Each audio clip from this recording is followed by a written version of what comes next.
Daniel, ¿nos puedes indicar tus datos generales, procedencia, etcétera, y para desembocar en cómo concluiste en la corriente indianista?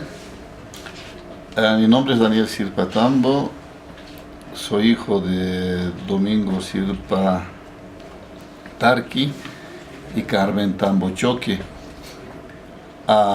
Yo nací en la provincia Gualberto Villazuel, en Chacarilla, y mis papás tienen ascendencia pacajeña, ellos son oriundos de Pacajes.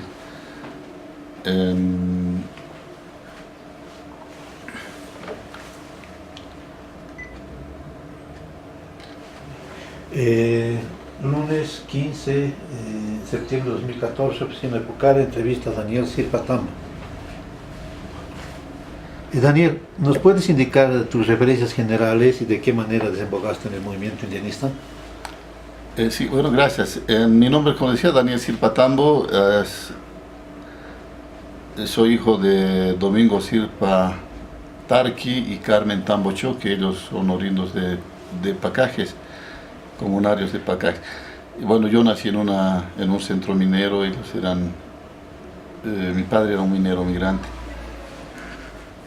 Bueno, y hasta los 12 años estuve en la mina, luego vine aquí a la ciudad porque la mina cerró. Y bueno, en colegio acá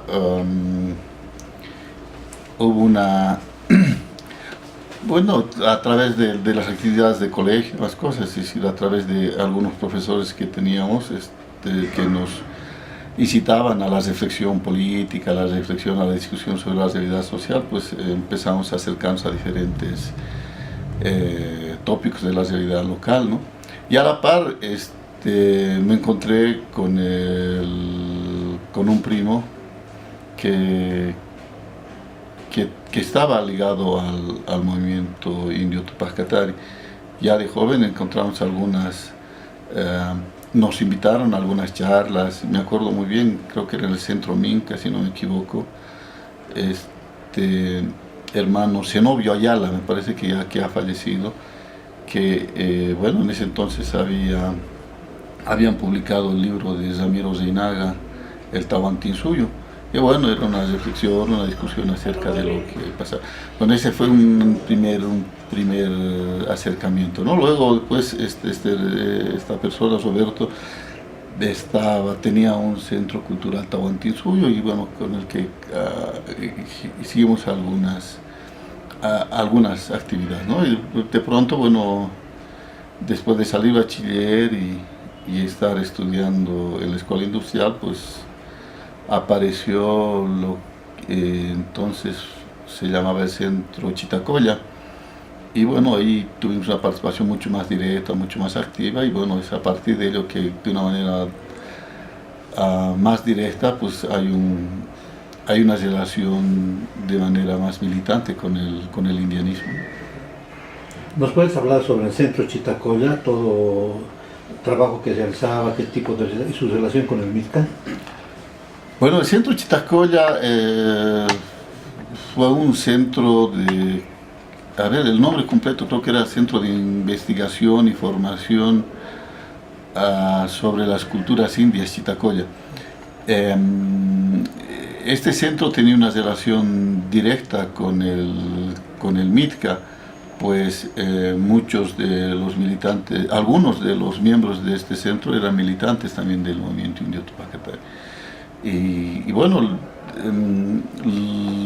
lo primero que intentaba hacer este centro era un poco llenar el vacío que existía en ese entonces, ¿no es cierto?, del tema de formación, de recuperación, de revalorización de todos los elementos que el indianismo en esa época reivindicaba, ¿no? Y que no era tomado en cuenta ni era bien visto, digamos, en el espectro político local, ¿no? Puesto que en ese entonces Constantino Lima, que era diputado del movimiento indio Tupac Katari, pues era era diputado con Luciano Tapia en el Parlamento, pero pues la voz de ellos, la participación de ellos era ninguneada, ¿no? Por toda la abrumadora mayoría que existía en el Parlamento de otras corrientes políticas, ¿no? Cosa que no ocurrió hoy día, digamos, la cosa es un poco, y entonces hay que asumir que, digamos, todo lo que hoy día pasa, pues es un poco fruto de lo que todos esos años se trabajó, ¿no? El centro Chitacoya era un centro que precisamente, como dije hace rato, pues tenía varias áreas de trabajo. Una área era el área de formación y cursillos, si no me equivoco. Otra área era la de investigación, y había un área que se llamaba de actividades externas, que estaba dedicada exclusivamente a desarrollar trabajos, seminarios, charlas, debate y una serie de cosas, ¿no? Pues en los pocos años que este centro tuvo actividad, pues se hizo bastante, ¿no? Se desarrolló cosas bien importantes, y creo que de una u otra manera le dio un carácter más formal y más serio a todo lo que planteaba el indianismo, ¿no? A ver, en el tema de formación, pues se desarrollaba cursillos tanto en la ciudad como en diferentes comunidades. Las áreas de trabajo de este centro básicamente estuvieron diseminados en el norte Potosí. Se hizo un trabajo bien intenso en el Ayllu Sicoya, donde se dieron cursillos me acuerdo, cursillos de peletería, si no me equivoco, y bueno, se intentaba dar cierto tipo de capacitación a los comunarios de estos lugares, para que, bueno, ellos puedan de una u otra manera tener cierto tipo de actividad económica que les permita sustentarse. No nos olvidemos que en esa época, pues, el norte Potosí había sufrido un proceso de 2 años, si no me equivoco, de sequía. Entonces, este hecho, pues, hizo que la gente tenga que buscar otro tipo de... ¿no? Entonces, eso fue bastante interesante y bastante productivo. También luego en el tema de investigación, pues, se desarrollaron varias temáticas de investigación, ¿no? La idea era impulsar a jóvenes investigadores nuestros que bueno, decir, que tengan las herramientas y las posibilidades de poder desarrollar trabajos de investigación serio, y no los mamotretos que alguna vez nos estábamos acostumbrados, ¿no? Una de las personas que terminó su trabajo de investigación, que después tuvo un rol político bastante nefasto, por decirlo menos, es este amigo Wisberto Rivero, ¿no es cierto? Él, saliendo de la universidad, pues vino, presentó su proyecto de investigación, y bueno, a través de los diferentes mecanismos que tenía el centro, pues se decidió a apoyar su trabajo de investigación. Me acuerdo que era un trabajo de investigación que estaba haciendo en el oriente boliviano sobre los Eseja. Se terminó, si no me equivoco, es uno de los pocos trabajos de investigación que llegaron a su culminación, ¿no? Que llegó hasta el final, porque después se apoyó a bastante gente joven. Me acuerdo ahorita de Agustín Surco,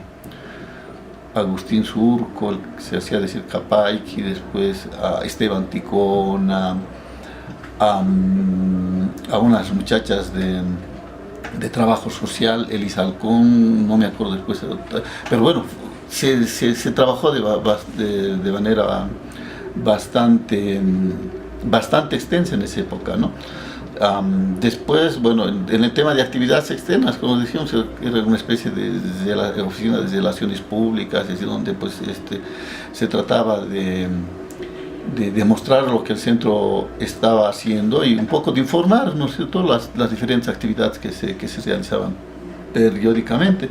Y bueno, en ese sentido, pues, se hicieron varios ciclos de conferencia. Por ejemplo, a través de esta actividad pues se hizo el primer acto de homenaje a Laureano Machaca en el Museo de Etnografía y Folclore, con la participación de una escritora que había realizado un libro, no me acuerdo, Alfonsina Paredes creo que se llamaba la señora, pero y donde, bueno, ya el poder desarrollar un acto de homenaje a un líder nuestro, pues conmocionó un poco todos los estamentos intelectuales nuestros y también del otro lado, ¿no es cierto? Me acuerdo que cuando se realizó este evento, pues participaron la gente algunos familiares de Laureano Machaca, pero también aparecieron los vecinos de Puerto Acosta, o de Escoma, perdón, donde fue victimado Laureano Machaca.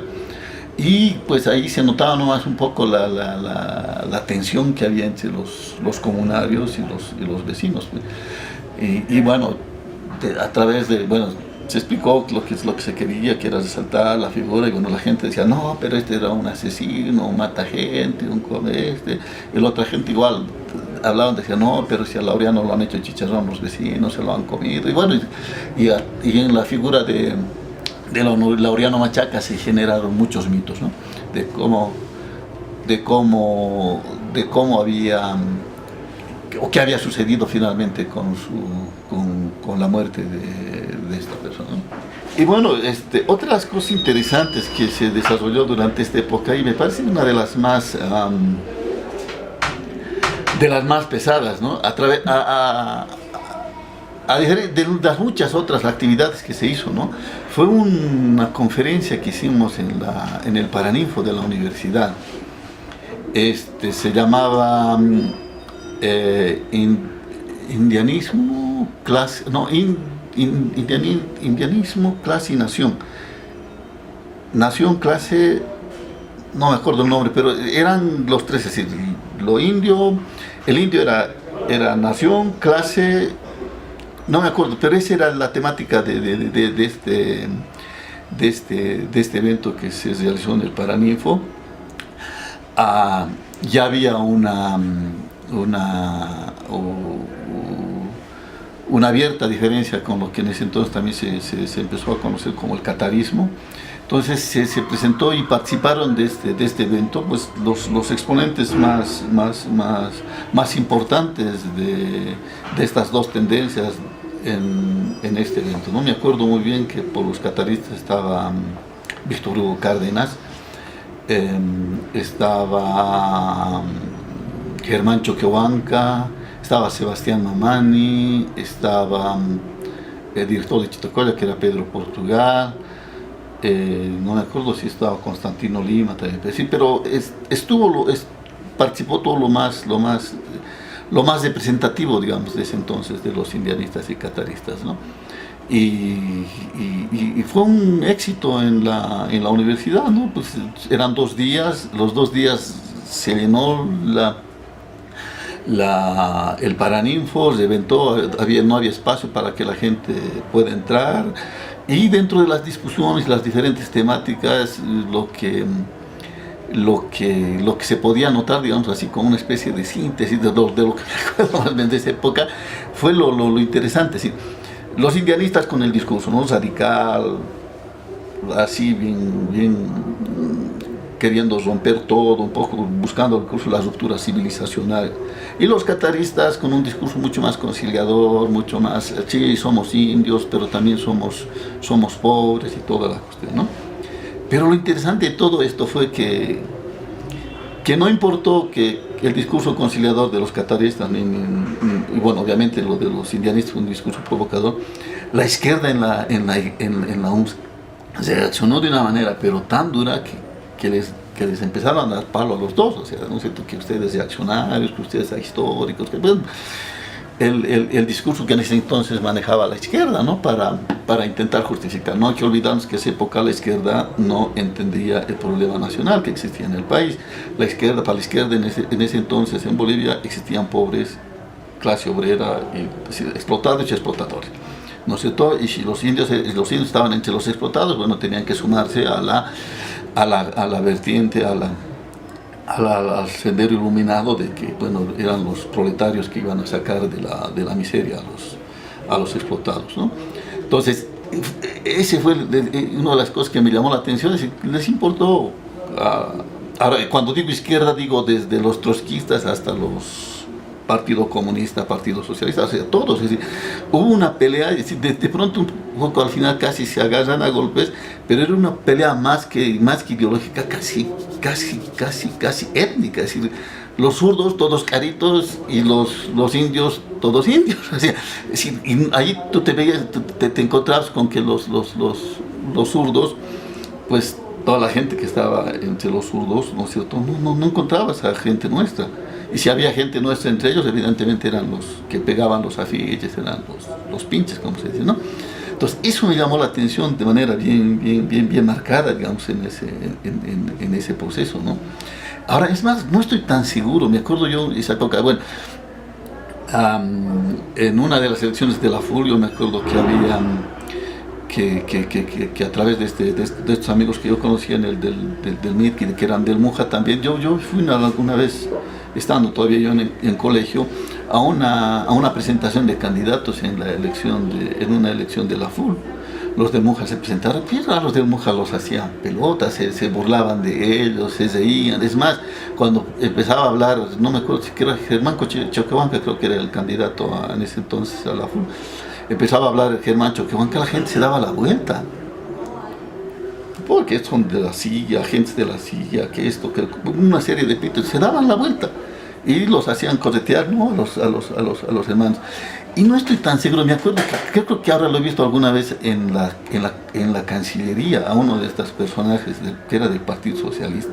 No me acuerdo el nombre de este tipo, pero ahora anda, creo que es ahora viceministro o es director de alguna cosa, pero anda con su chaquetita, anda con su colita, anda mascando coca.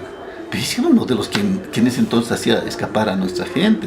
Y bueno, cómo han cambiado las cosas, ¿no es cierto? Evidentemente, en política las cosas se dan así. En política, si no sabes asumir los retos del momento y no sabes asumir lo que se te viene y no sabes captar toda esa dinámica que se había, ese impulso que tú habías dado en ese entonces, pues así nomás son las cosas, ¿no? Otros son los que cosechan. Bueno, evidentemente ahí sí se puede decir que el idealismo y el catalanismo sembraron, barbecharon la tierra, ¿no? Y son otros los que están ahora cosechando y gozando del trabajo de esa época, ¿no? Sí. El Chittacoya tuvo una relación privilegiada con el MITCA. Y esa época hubo la última sesión del MITCA entre Constantino Lima y Nicolás Calle. ¿Cómo vivió eso? ¿Cómo percibió eso Chittacoya? ¿Qué nos puedes contar de ese aspecto? Bueno,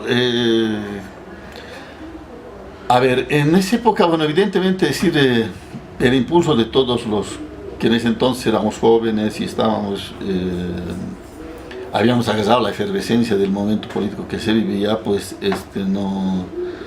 no empezaba a hacernos cuestionar cierto tipo de cosas, ¿no? Cierta acción de los que eran dirigentes del mismo MITCA, ¿no? Una de las cosas que, por ejemplo, nos llamaba la atención, y creo que eso se va repitiendo ahora con las siguientes generaciones, es el hecho de que se habla, se tiene un discurso, ¿no es cierto? Porque me acuerdo muy bien que en ese entonces Constantino Lima, que era el jefe del MITCA, hablaba del tema del comunitarismo, de las decisiones comunitarias, de que todo se hacía en consenso, ¿no? Entonces había algunas cosas y de pronto, como les decía hace rato, Constantino era diputado. Constantino tomaba sus decisiones hacía solito, o sea, no consultaba ni a los miembros del comité ejecutivo, o sea, no consultaba a nadie, él tomaba las cosas solitas, así, porque él quería y él hacía. Pero ¿qué pasa? Alguna vez, ya como jóvenes, intentábamos hablar con él, pedirle cierto tipo de explicación, pues decían, no, así es, esto es, además él era pumaico, ¿no? Era la alta autoridad, es decir, la que no se podía equivocar, ni mucho menos. Entonces, pues, eso nos nos hacía cuestionar a nosotros, ¿no? Y de pronto, entonces, a través de Chitacoya, a través de los trabajos que hacíamos, pues nosotros teníamos bastante acceso, digamos, a la militancia del MITCA, a la gente, a comunarios. En el Alto también se había trabajado en el Alto se había intentado hacer un proyecto de cunicultura, si no me equivoco. Bueno, se había agarrado cierta dinámica de trabajo. Entonces no encontrábamos esa misma actitud en la dirigencia del MITCA, que bueno, ellos estaban felices con ser dirigentes, en el caso de Constantino siendo diputado, cobrando su dieta y ya está, ¿no es cierto? Entonces ahí surgió al interior de los mismos dirigentes del MITCA, sobre todo me acuerdo muy bien de la gente de Cochabamba, dirigentes de Cochabamba, de Santa Cruz, que empezaron a encontrar cierto tipo de cuestionamientos a la tarea de Constantino Lima, ¿no? Entonces, y en ese sentido, antes de llegar a la cuestión, me parece a la cuestión esta que tú decías de la decisión, me parece un poco interesante hablar de algo que en ese proceso de dinamización se surgió y se obligó, digamos, a hacer, digamos, ¿no? Que era llamar al primer congreso de juventudes del MITCA. Entonces se llamó al primer congreso de juventudes del MITCA, bueno, se lo hizo acá en La Paz, vinieron jóvenes de Cochabamba, vinieron jóvenes de Santa Cruz, vinieron jóvenes de Oruro. Es decir, el MITCA en ese entonces tenía una estructura nacional, tenía presencia en casi 7 departamentos. Los únicos departamentos que no se tenía presencia eran Beni, Pando y probablemente Tarija, pero después en todos los departamentos había presencia política del MITCA, tenía presencia orgánica, se había participado no hace mucho en las elecciones nacionales, entonces había cierta actividad. Entonces se realizó este congreso, se eligió una directiva, me acuerdo había un hermano de Santa Cruz, no me acuerdo cómo se llama, Víctor Reynoso creo que se llamaba. Después por La Paz entró Roberto Tambo. Por Cochabamba estaba Elmer Herrera, creo que fue de Relaciones Exteriores Internacional, no acuerdo. Habían otras 2 personas más, pero entonces se generó, entonces ya el desarrollo de la dinámica de los jóvenes y demás cosas ya empezó a mostrar ciertas fisuras al interior de la estructura misma del MITCA, ¿no? Entonces, y ahí, bueno, después ahí empezó Constantino con las acusaciones, ¿no? de que Chitacoya estaba organizando la división, de que en realidad fue parte de la dinámica misma de la propia gente que empezó a buscar. Entonces terminó el congreso, bueno, la gente empezó a trabajar y bueno, se desarrolló fueron desarrollando sus diferentes actividades, ¿no? Entonces ahí a través me acuerdo muy bien, creo que eran la gente de Cochabamba y de Santa Cruz que empezaron a exigir cuentas a Constantino Lima, ¿no? Tanto a nivel financiero como a nivel de actitud política, ¿no? de decisiones políticas. Y en ese entonces Constantino, que decía ni izquierda ni derecha, pero en algunas cosas en el Parlamento pues había apoyado a lo que en ese entonces era el MNL, si no me equivoco, ¿no? Entonces ya la gente empezaba a cuestionarse y de esa manera es que se llama al primer congreso extraordinario del movimiento indio Tupac Katari, se lo realiza en Cochabamba y bueno, ahí pues participamos de manera activa, de manera militante, ¿no es cierto? Se llevó y ahí pues en ese congreso pues Constantino Lima deja de ser el dirigente nacional, el máximo dirigente nacional, mejor dicho, del MITCA, y es elegido Nicolás Caño. Y bueno, y otros hermanos más, ¿no? Que en este momento no me vienen a la cabeza, pero es de esa forma que se dio. Entonces ahí, pues, no, evidentemente, es decir, todas las actividades que Chitacoya había desarrollado, pues de una u otra manera, pues hacen que la dinámica del MITCA como tal, pues agarre ese entusiasmo de la gente, agarre esa dinámica, ese fervor de la gente y bueno, es de esa forma que se da esta decisión, ¿no? El MITCA, además de trabajar internamente con el Chetacoya, con el MITCA, también tuvo relaciones con los otros grupos políticos indianistas, el MRTK, el Partido Indio que estaba organizándose entonces, y con personas como Felipe Quispe, que aun cuando eran parte del MITCA ya perfilaba su propia organización. ¿Nos puedes hablar un poco y caracterizar estos diferentes movimientos indígenas y todo lo que te acuerdes? Claro, bueno, evidentemente es decir, el Chitacoya tuvo una relación privilegiada con el MITCA, ¿no es cierto? Pero eso eso no fue el óbice, digamos, como para cesarnos a las otras realidades que había en el movimiento indio de ese entonces, ¿no? Y este hecho fue bien interesante porque una de las cosas que había logrado Chitacoya precisamente es eso, es desarrollar una serie de vínculos, tanto a nivel personal como a nivel institucional, con todas estas organizaciones, ¿no? De una u otra manera también nosotros vivimos un poco el desastre que sufrieron todas las organizaciones políticas indianistas de esa época, ¿no? Porque si después, si hacemos una prospección futura, pues ahí casi, digamos, ahí empieza la debate de todos los partidos indios de ese entonces, porque después no salió nada más hasta que apareció Felipe Quispe el 2000, ¿no? Con el Pachacuti.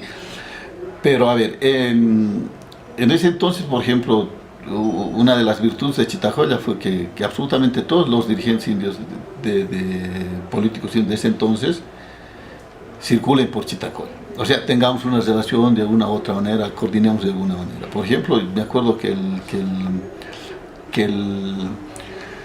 el homenaje a Laureano Machaca, por ejemplo, se coordinó con Sebastián Mamani, que era del Partido Indio. Ya en ese entonces Sebastián Mamani tenía sus diferencias con sus propios militantes, ahí también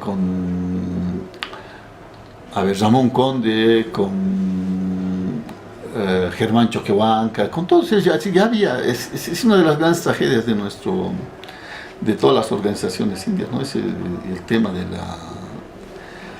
de la decisión, el tema de no poder tener la capacidad de poder armar estructuras orgánicas donde se puedan desarrollar trabajos a futuro. Y esa fue la gran tragedia de todas estas organizaciones, pues de pronto, por eso siempre yo digo, siempre cuando se hablan a estos dirigentes en esa época, siempre nos van a hablar de la naturaleza comunitaria de nuestro pueblo, de que trabajamos todos orgánicamente, que todos somos comunitarios. No, mentira, es decir, ahí todos eran absolutamente todos querían ser generales, y la pena era que eran generales sin soldados, ¿no es cierto? Entonces ese fue el gran punto. Después, por ejemplo, después Felipe Quispe, por ejemplo, tuvimos una relación, pero Felipe Quispe ya era parte del grupo del MITCA. Si no nos olvidemos que el MITCA años antes se había dividido, había el MITCA 1 y el MITCA. Cuando hablo de Constantino Lima estoy hablando del MITCA 1, y Felipe Quispe era miembro del MITCA con Luciano Tapia. Ya Felipe en ese entonces tenía problemas con Luciano, ¿no? Ya estaba en ese proceso de discusión, de pelea. Lo mismo que en el MITCA, digamos, ¿no es cierto? Ya exigiéndole a Luciano Tapia rendir cuentas, en temas políticos como en temas económicos y una serie de cosas, ¿no? Entonces ya había. Entonces, es decir, donde vayamos, es decir, si queremos ver la historia de todas las estructuras, de todas las organizaciones, vamos a encontrarnos con eso. Problemas de liderazgo, problemas de plata, entonces siempre se ha dado. Entonces, también, digamos, algo que, por ejemplo, en ese entonces desarrollamos y bueno, fue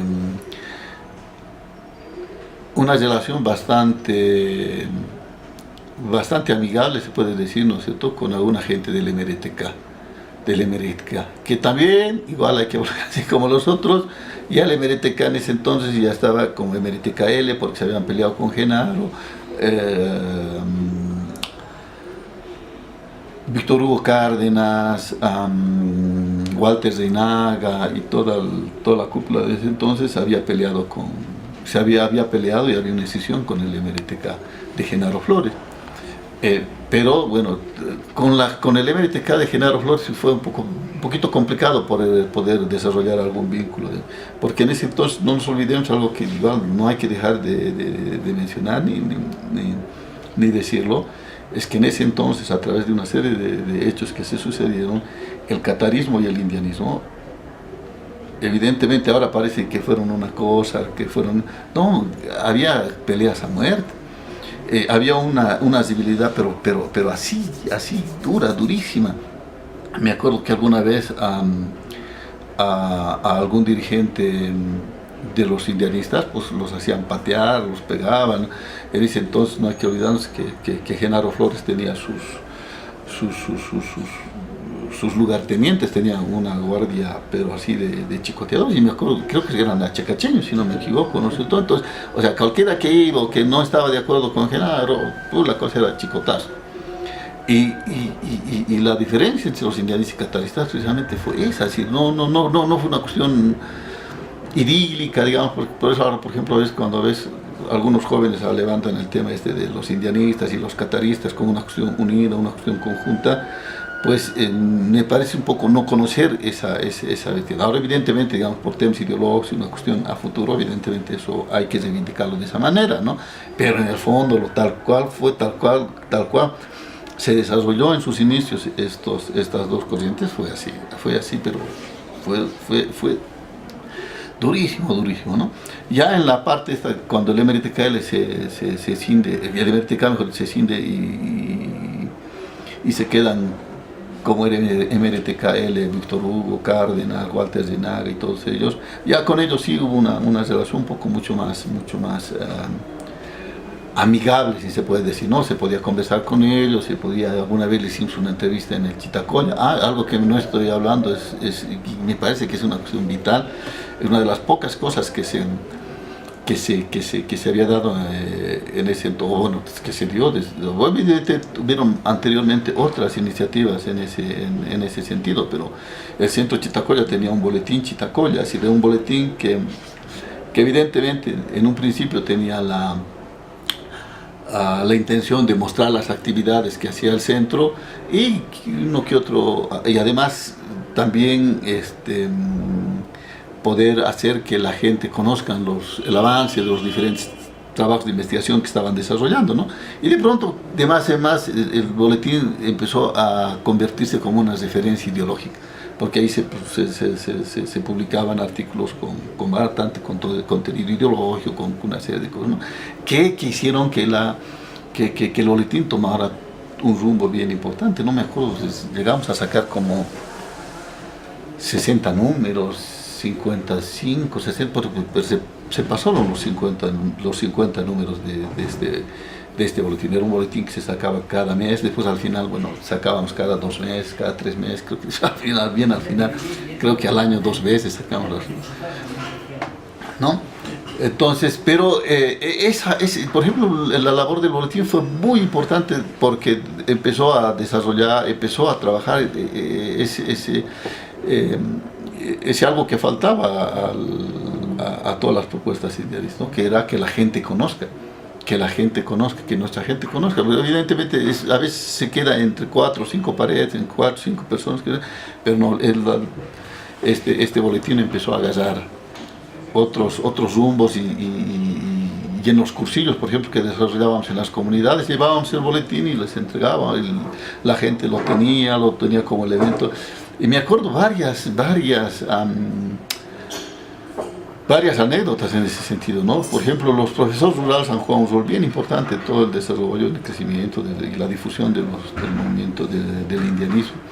Y estos profesores nos llevaban a diferentes a diferentes colegios a dar charlas.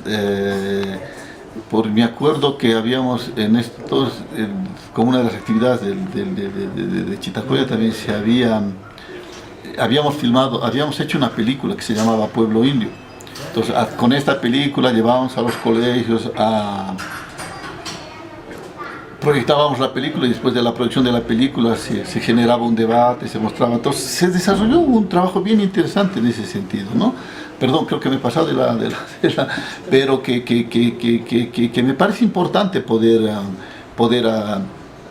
recalcar ahora, digamos, ¿no es cierto? Ahora que evidentemente hay más medios, hay más posibilidades de poder difundir cierto tipo de ideas, pero en ese entonces era durísimo, ¿no? Me acuerdo que alguna vez hicimos algo en Peñas, llevando esta película, llevando esta charla y los jóvenes realmente, por eso lo de Evo no extraña ahora, ¿no es cierto?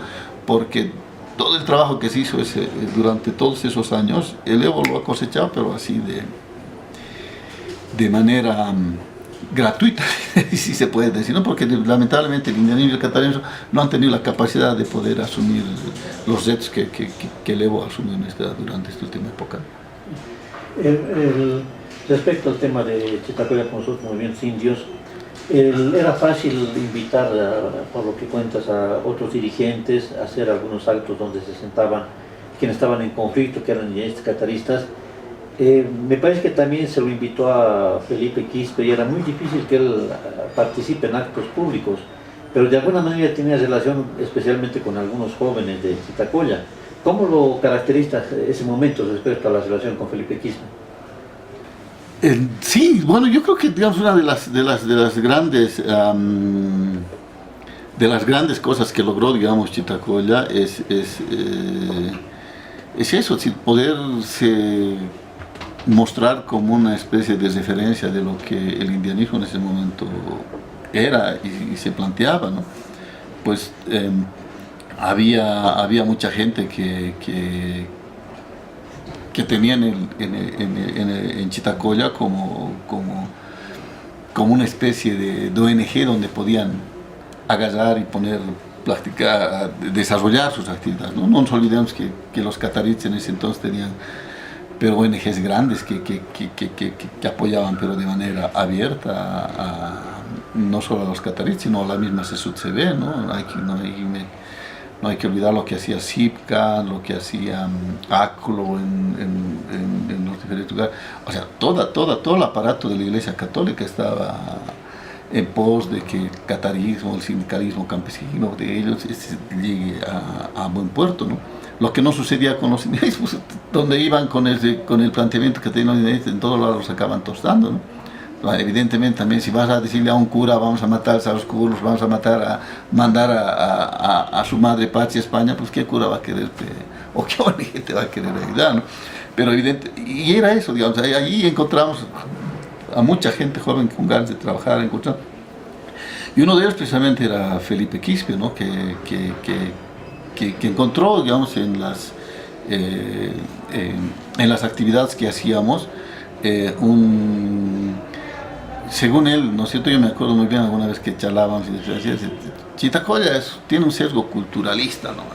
Ustedes son culturalistas, a ustedes les falta política, y lo político van a tener conmigo. Yo me acuerdo que alguna vez nos invitaron a algunas charlas, y charlábamos con él, y bueno, siempre él con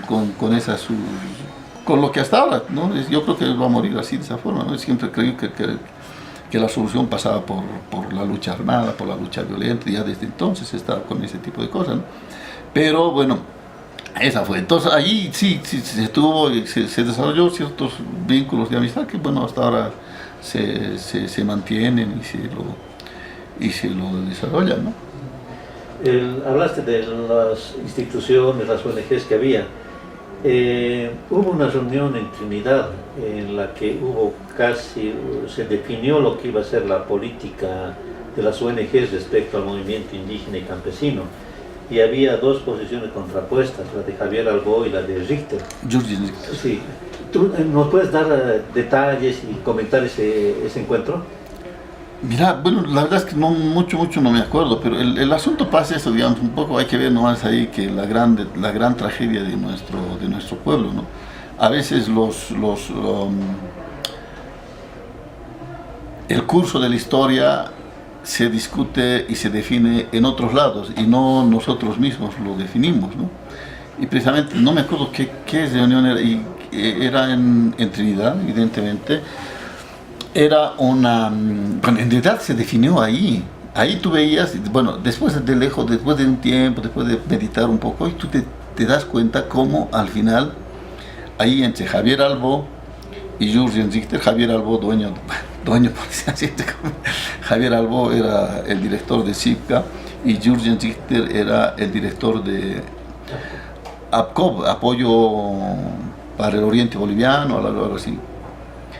Ahí como ellos definen que ahora lo que hoy día es la CIDOB y la CESUTCB. Entonces ellos dicen, bueno, el Albó dice, no, que los indígenas de tierras bajas tienen que estar en la CESUTCB. No, el otro, era un alemán, si no me equivoco, ¿no? El de Jürgen Richter dice, no, los de tierras bajas tienen que tener su propia organización, tienen que tener su propia organización, tienen que tener su propio planteamiento, porque los indígenas de tierras altas y tierras bajas no son lo mismo. Fue una discusión durísima, donde casi agarran a golpes estos dos caballeros. Al final parece que, bueno, ganó nomás pues, el alemán, es decir, pero Albó, para no quedarse tan derrotado, bueno, dice, bueno, perfecto, está bien, SIDOB, ya, el Oriente, el Beni, Pan, Santa Cruz, ya, perfecto, ya harás tú. Y como quedó al final SIDOB, no sé todo, de ahí aparece SIDOB, nace SIDOB, y Javier Albó, bueno, se queda con los indios de tierras altas, pero la trampita está en que Javier Albó se agarra a los guaraníes de Camir y de la parte sur de Bolivia, que no hacían parte de SIDOB, que todavía tienen ahora, trabajan con SIPCA, es decir, trabajan trabajan bajo la tutela, y de una u otra manera Javier Albó hizo en ese entonces que estos indígenas de tierras bajas pues pertenezcan a la CESUTCB, ¿no? Entonces ahí, eso es lo duro, lo triste de bueno, no sé si de nuestros pueblos y a la vez de nuestras organizaciones, ¿no? Pues son otros los que definen qué debemos hacer, qué debemos hacer. A ese nivel me acuerdo de una anécdota, a ver, en este momento, de algo que ya en ese entonces Chitacoya intentaba romper esos esquemas, ¿no? O sea, al final somos nosotros definimos qué hacer, nosotros definimos qué políticas generar, qué alianzas finalmente buscar nosotros. Me acuerdo una vez, es decir, como Chitacoya nosotros coordinamos una mesa de discusión en lo que se llamaban los encuentros, encuentros de estudios bolivianos que se realizaban en el Centro Portales en Cochabamba todos los años. Y uno de estos años nosotros dinamizamos una mesa, dijimos, bueno, evidentemente para poner en una discusión de alto nivel y serio, vamos a hacer que tanto el indianismo, el catarismo se discuta en estos espacios. No me acuerdo, comunidad y no me acuerdo cómo se llama. Comunidad y nación, creo. Clase y nación creo que se llamaba la mesa de que Chitacoya se puso a dinamizar. Y bueno, pues invitamos a Javier Albó, invitamos a Javier Mendoza, alguien que estaba ligado también a los indianistas, a Javier Hurtado, Silvia Rivera, bueno, es decir, un poco a todos los intelectuales que de una u otra manera estaban trabajando con esa. Entonces lo interesante de todo esto es, y ahí van a ver, y el valor, bueno, lamentablemente este señor ya ha fallecido, Javier Hurtado, pero y la gente que participó de ese evento seguramente se han de acordar en plena reunión. Estaban en el panel Javier Hurtado y Javier Mendoza, y no me acuerdo que otra persona más, discutiendo, charlando, ¿no? Y encontrábanse en Javier Mendoza una posición bastante cercana a los indianistas, que defendía los principios, que mostraba una serie de cosas. Y a Javier Hurtado, evidentemente, catarista, digamos, él total aferrado a lo que es el campesinismo, digamos, ¿no? Desde el conocimiento de la lucha de clases de parte de los cataristas. Bien, todo hasta ahí estaba bien, no había ningún problema, hasta de pronto. Tanta era la defensa de Javier Mendoza de este asunto que le sacó de quicio a Javier Hurtado, ¿no? Y le dijo, no, ¿cómo va? No vamos a permitir que aquí estos señores estén empezando a manipular a la gente, a los indianistas. Lo triste de todo esto es ver cómo al final Javier Hurtado no podía entender que él esté hablando a invitación de los mismos interesados del asunto, ¿no? Como estaban acostumbrados a que las cosas se definan entre ellos, pues bueno, al primero al que lo acusó de que estaba manipulando a los indios era a Javier Mendoza. Y bueno, al final entre ellos hubo una discusión hasta al punto que Javier Mendoza tuvo que decir, pues, aquí está en la sala la persona que me ha invitado y que yo solamente he venido a... Entonces pues hablamos con Javier Hurtado, pero al final nunca entendió él, para él siempre... Bueno, nosotros no teníamos cabeza propia, o sea, que alguien tenía que estar delante de nosotros, atrás de nosotros, para podernos marcar y delinearnos el camino que hay que seguir en estos casos, ¿no? Otra persona conocida fue Silvia Rivera. Silvia Rivera estuvo bastante antagónica o al margen de lo de Chittacoya, y después fue una de las que fundó el TOA. ¿Se podría interpretar que eso del TOA fue como para contraponer lo que hacía el Chittacoya? ¿Y cuáles fueron las relaciones que se tuvo con Silvia? Bueno, lo de Silvia es bien interesante, ¿no? Y no sé, yo creo que hay siempre... ahora no sé si esto es consciente o inconsciente. Una de las cosas que, por ejemplo, yo pude percibir durante todo ese tiempo es que a la aparición del indianismo radical, duro, pero así duro, durísimo, se contrapone el catarismo, ¿no? Y nace el catarismo, hacen que nazca el catarismo, Ahora, evidentemente los cataristas van a decir, pucha, están simplificando las cosas, no están viendo toda la naturaleza de nuestra lucha. Es probable que digan, pero los cataristas sin la platita que les puso SIPCA, sin la platita que les puso la Iglesia Católica, sin la platita que les puso los diferentes órganos financieras, pues no hubieran hecho lo que han hecho. Al final no hay que olvidar, digamos, que los grandes problemas que tenían los cataristas fueron problemas de plata, fueron problemas de dinero, de malversación de fondos y una serie de cosas, ¿no? Entonces, pero me parece que ahí hay algo de eso.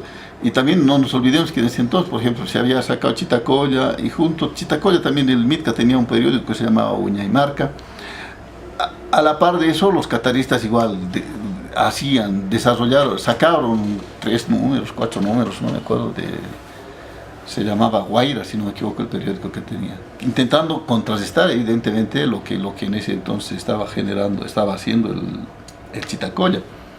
Entonces, de la misma manera probablemente haya lo de Silvia Rivera vaya por esos lados, ¿no? Y evidentemente Silvia Rivera era una persona ya bastante conocida, había escrito Oprimidos pero no vencidos, era una referencia dentro de los cataristas, pero los cataristas no lo querían, lo ninguneaban, lo sacaban. No, entonces Silvia dijo, bueno, asumo que para seguir teniendo una presencia, una validez dentro de todo esto, y evidentemente viendo la labor de Chittacoya, que estaba desarrollando lo que habíamos explicado hace rato, investigación, formación y cosas, agarró y generó lo que después se llamó el TOA, ¿no? Ella era profesora de una materia del taller de historia oral andino, si no me equivoco, en sociología, y esa materia la convirtió en una ONG. Y después, evidentemente, Silvia hizo con algunos militantes también indianistas. No nos olvidemos que estaba ahí Ramón Conde, Carlos Mamani, María Eugenia Choque, Esteban Ticona, bueno, que hicieron el TOA, ¿no? Y pues bueno, el TOA tuvo una etapa bastante interesante. Después, igual, como siempre, ¿Problemas de qué tipo? De liderazgo, problemas económicos. La gran tragedia de nuestras organizaciones y nuestras instituciones, ¿no? ¿Qué es eso? Problemas de liderazgo y problemas económicos. Entonces, yo creo que ahí Silvia Rivera evidentemente tuvo una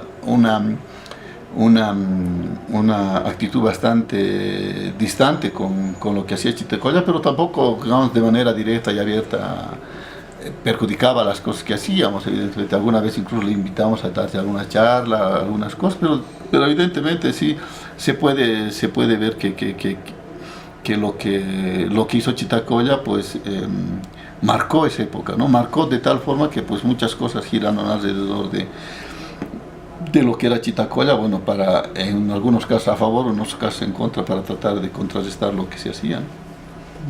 En tu opinión, ¿por qué los movimientos indianistas, cataristas, no pueden concretizar el tema político?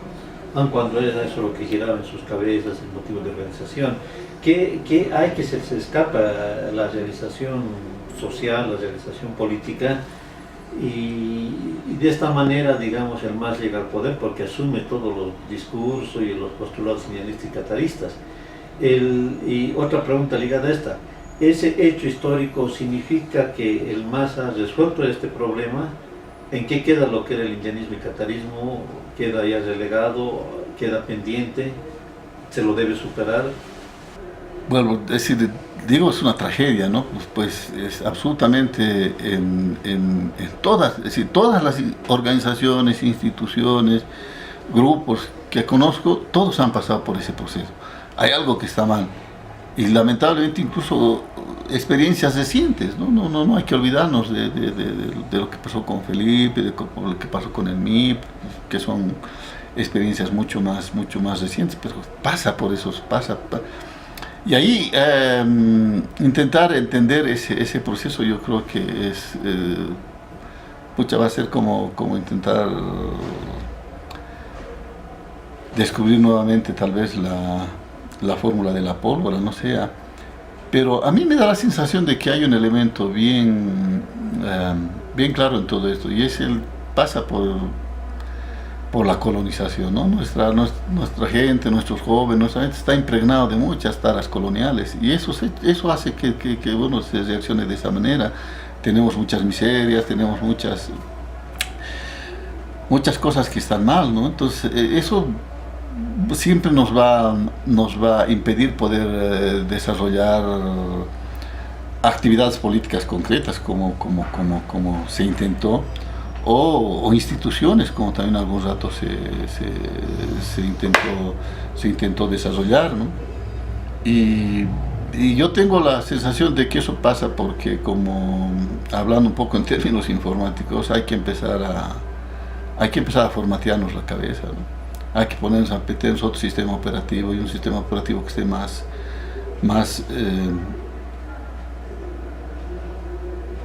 actualizado, más ligado a la realidad actual, y que tampoco haga que perdamos nuestras raíces y nuestros valores, ¿no? Si no hacemos eso, vamos a estar siempre con esos problemas. Siempre, no entiendo, porque siempre, es decir, uno va, viene, y pasa eso. Alguna vez escuché decir a Ramiro Reinaga, si no me equivoco, decía: vos, si ves un grupo de gente trabajando bien, dale $100 y vas a ver en 2 semanas ese grupo va a estar dividido. Y parece que es así, lamentablemente no hay esa capacidad de poder armar o estructurar lo que algunos partidos en algunas organizaciones se llaman el aparato, ¿no es cierto? No somos capaces de desarrollar, y para eso pues, hay que, vuelvo a repetir, ¿no? hay que formatearnos la cabeza y meternos otra cosa, y trabajar con los jóvenes, obviamente, que son elementos potenciales que en el futuro pueden desarrollar y pueden cambiar el rumbo de la historia de nuestro país, ¿no? De mi parte, una última pregunta. Perdón, había otras preguntas, ¿verdad? Sí, adelante.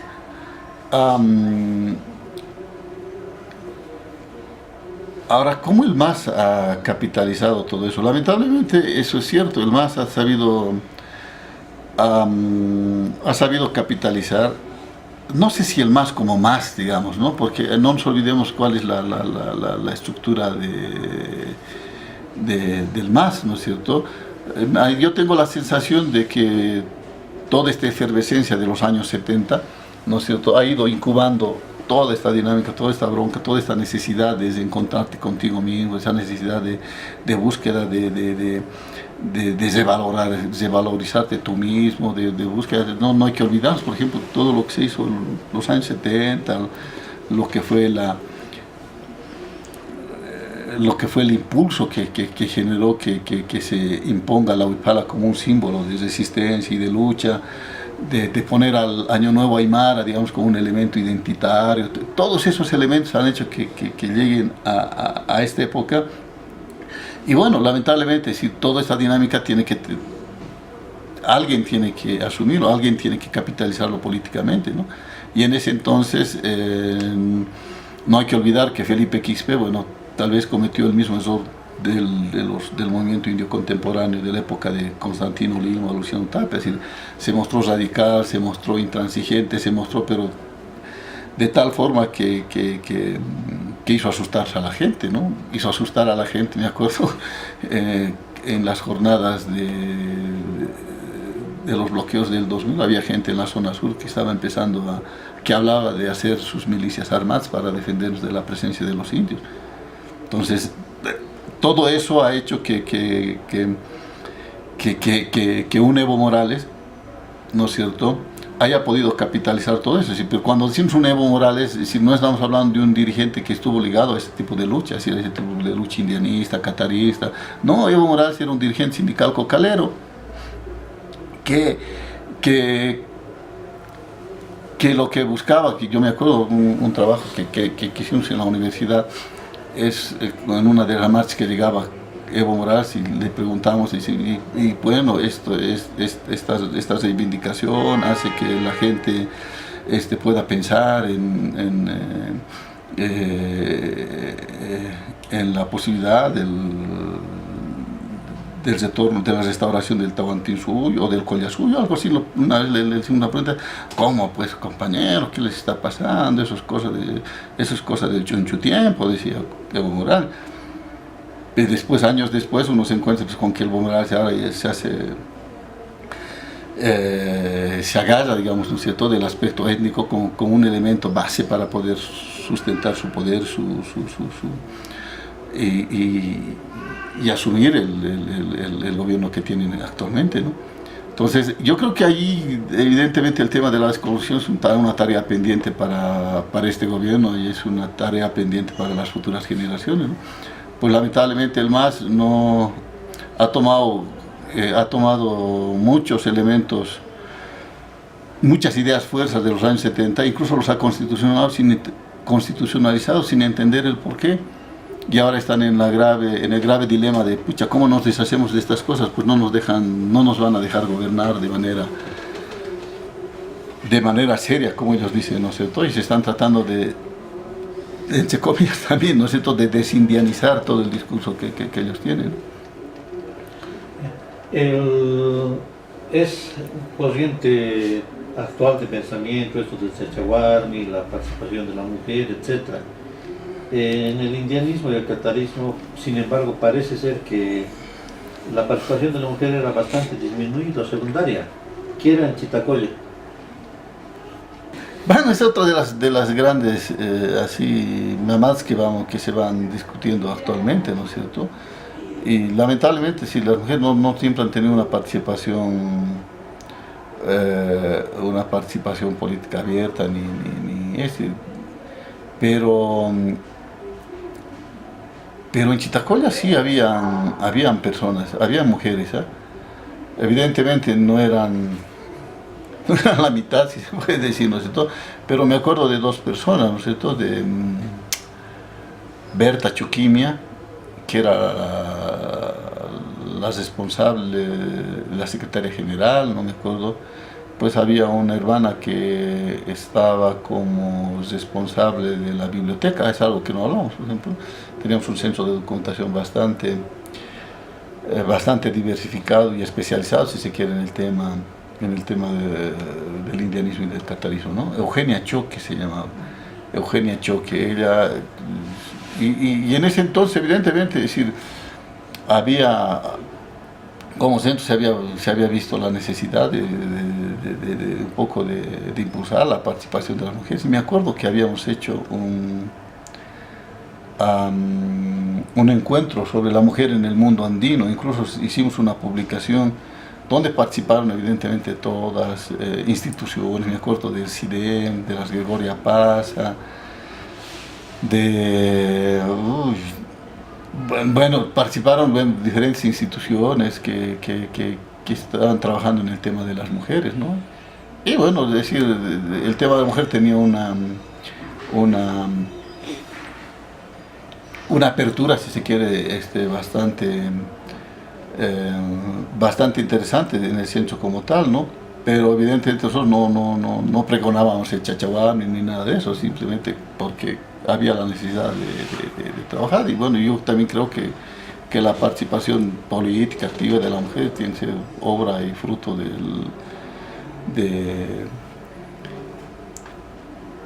de ellas mismas, ¿no es cierto? Porque eso de estar obligando a cierto tipo de participación, pues nos va a llevar probablemente a cosas como lo que está pasando ahora, ¿no es cierto? Participación en listas o en el Parlamento de mujeres, sí, pero con casi actividad nula o una actividad bastante opacada, ¿no?